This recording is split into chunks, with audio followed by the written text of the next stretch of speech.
Wait for a second. Flashing at me. No bus. Truck will not start. Just plug in the little scan tool. All we're gonna do is plug it in.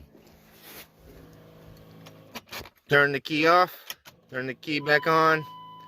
Wait, the start light is there. No codes. We didn't reset anything. No nothing. Truck starts right up. This truck's got some real ghost problems. Alright. Truck is running. Scan tool plugged in. Watch. When I unplug this thing,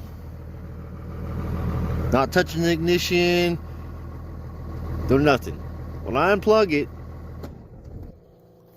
instantly kills the truck.